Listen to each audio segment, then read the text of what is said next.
Let's go ahead and get started today.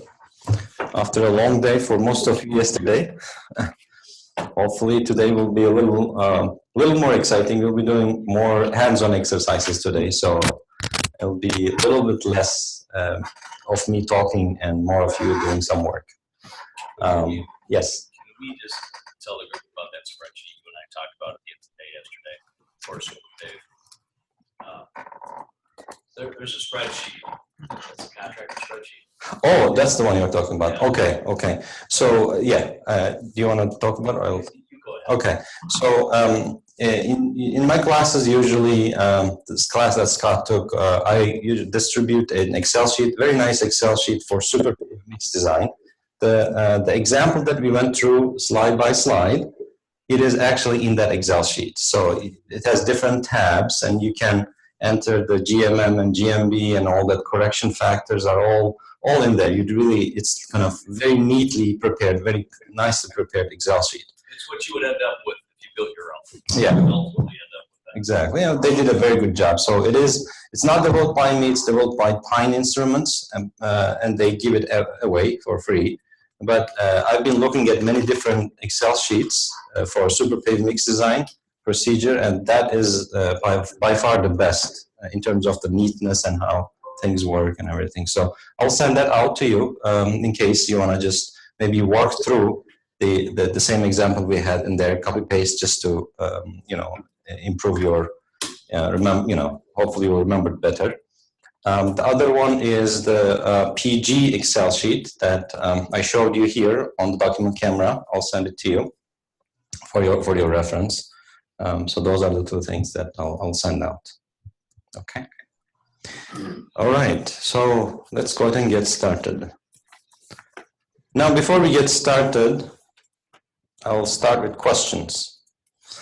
Now let's think. Introductions. Actually, we've done the introductions. There are few people who weren't here yesterday.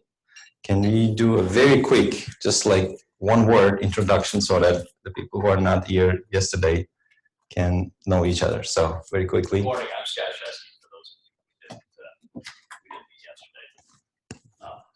Dr. Arvita and Ty and I are putting this on, so good morning. Pat Dent, County Road Commission. Brian Biazuto, McDowell and Associates. Adnan Iftikhar, Michigan Department of Transportation. Justin Schenkel, MDOT. Jeff Heskwood, PSI. Keith Toro, SME. Kyle Wilson, SME. Bill Buckingham County Road Department. Josh Tobin, our Mike Phillips, MDOT. Jeff Snyder, Mannequin Smith. Mike Bartonio, CTI. Shiva Ravindran, CTI. Russ Henkel, City of Wyoming. Brett McDonald, AEW. Jane Allen, City of Ann Arbor.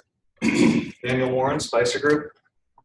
Garrett Myland, Branch County and St. Joe County. Nick Manning, Cass County Road Commission. Jason Graves, SME. Ryan Brown, Ingham County. Dan Troya, Ingham County. Okay, perfect. Are we missing one person? No, I think everybody is here. Okay, perfect. So, question: What is different between the pavement design and a structural design of a building? What are the things that are different from each other? So I will see, first in terms of loads. Let's think about in terms of the loads that a structural building experiences and how we come up with those loads.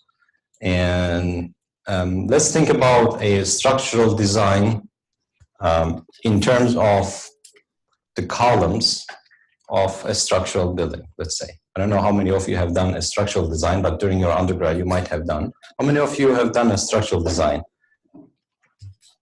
Yeah, okay, so more or less, if you haven't even done it, you might have seen it during your undergrads and you might remember that. So what is different between a pavement design process and structural design process? So let's start with the structural design process. When we design a structure, what are we looking for a column design? When we say design of a column, what are we looking for? If I ask that question to my 10-year-old daughter, she says usually, well, whether it should be blue or pink. So that's how I'm designing it, right? So it should be pink, or I need to paint. And sometimes I ask this question during undergrad class, soil mechanics also, what do you mean by design? And I get a whole bunch of answers. Everybody has a different view. So I know civil engineers, we've been through civil engineering, so we kind of know what design means. But to some people, so when we, when we talk about the design of a column, what are we looking for? What is it that we are designing for? Okay. Any hands? Any volunteers? Dead load, live load. That is the loads, exactly. Dead load and live load. So we have two main things that is related to the load. What are we designing for? What static loading, and there are some other loading also sometimes, earthquake loading, like environmental, we can consider as an environment. If you are in Chicago, what else are you designing for? Wind, right? There are a whole bunch of things for structural design. So at the end, what do we get? At the end of the design, what is it? What is the outcome? What does the final page say? Column of a certain size and weight. Exactly. So column of the certain size and weight. And what else? In addition to the column, size, let's say, right? So we talk about size. What else does your design report say? Steel. Steel. What steel to use? Which steel to use, right? And how many of them? And what size? Where they are spaced? All those things. How about concrete? Do we specify, just put a concrete, or do we specify this type of concrete, or that type of concrete, this type of cement, right? So when we think about a structural design of a column, we design 4 loads: dead load, live load, wind, and earthquake, depending on where you live. And at the end, we get dimensions of the column, and steel, and also the materials. So we design for materials also. So when we think about pavements, how about pavements? What is different? Temperature. Temperature, we are designing it for temperature. So if you think about, if you put an analogy between like a structural design and pavement design, that's like an environmental factor, temperature.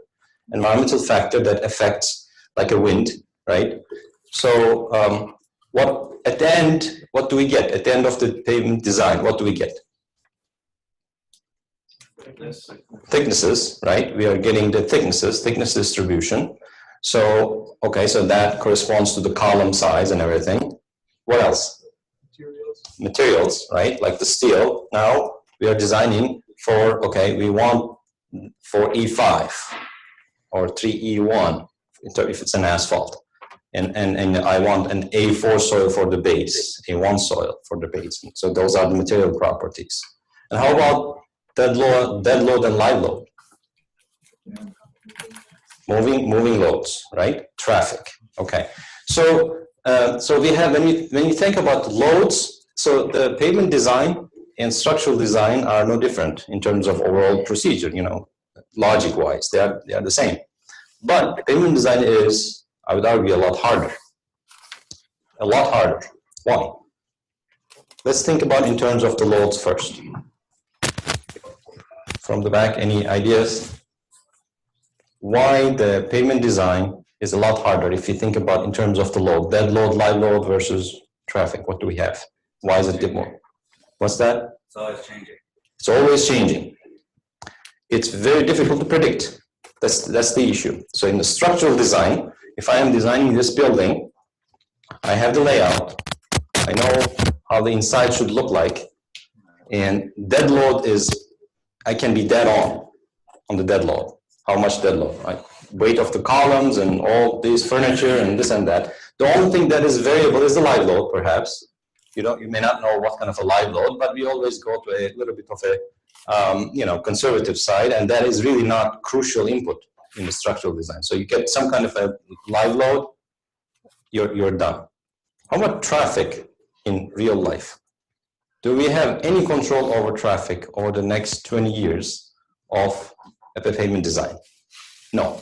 So all we can do is really, okay, let's look at the past, what happened in this road, and try to project based on maybe the population growth or whatever, whatever the information that you might have, let's try to predict what you're going to have in the load.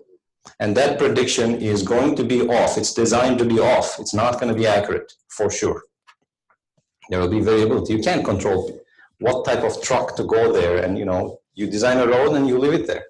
So we can't really control. So that's one of the big challenges. Traffic, the load level is a big challenge. How about environment? That is also a challenge, right? Environment, again, we look at the past, what happened in that region over the years. In the future, that's a bit more accurate than the traffic, because climate doesn't change. Well, maybe it changes, who knows, because of the global warming and all that. But the climate can change.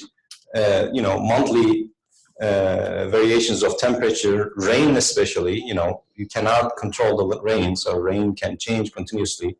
Which part of the year the rain is going to happen, and that affects the subgrade saturation, and that affects the modules of the subgrade, and a whole bunch of things that you can't really control. So it's very, very uncertain. There's a lot of uncertainty there. How about materials? Can we control materials? That's the best thing we can control, actually. If you're a designer, yes, we don't know what the material is going to be at the design stage. But if you specify 4E1 or 4E3, we talked yesterday about all the specifications on SuperPave and all that. So there's a whole bunch of volumetric requirements that they are supposed to be meeting. So when you specify a certain type of mixture, but that's also unknown. So it's not, you can specify a 4E1, but there are many ways that you can meet that 4E1 requirement. So things can change in the field. Also, variability of the construction and all that. So one thing that we need to understand is pavement design is a lot more challenging than a structural design from a designer's perspective. You're working with a lot of unknowns and try to come up with a structure that will work. So we need to appreciate its challenge. Okay, there's a big challenge. So we need to know that challenge and work with that challenge. Now, in today's session, day 2. Now, first, I'd like to talk about some of the common payment. What am I? Okay, so did I mute this? No. Okay, just down a little bit.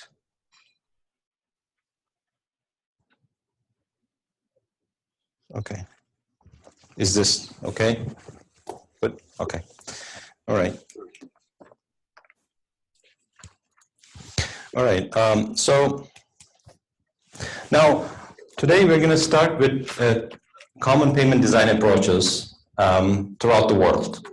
This is something that I think it's important, even though United States has always traditionally been one of the pioneers of payment design approaches. Let me mute the ceiling microphones. Okay, let's see. Is it better? All right. Maybe the ceiling microphones are doing the echoing. So I'd like to talk about what other countries do in terms of the payment design quickly, and I'll just quickly go through them.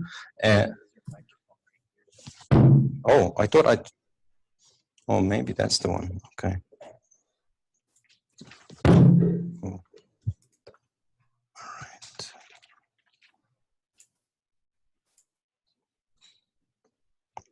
Oh, I accidentally increased the volume of that one. Okay. I was supposed to increase the... How about... Okay, let me do this. Can you hear me? No, it's good. Okay. Even I can hear myself. I don't like that. Okay.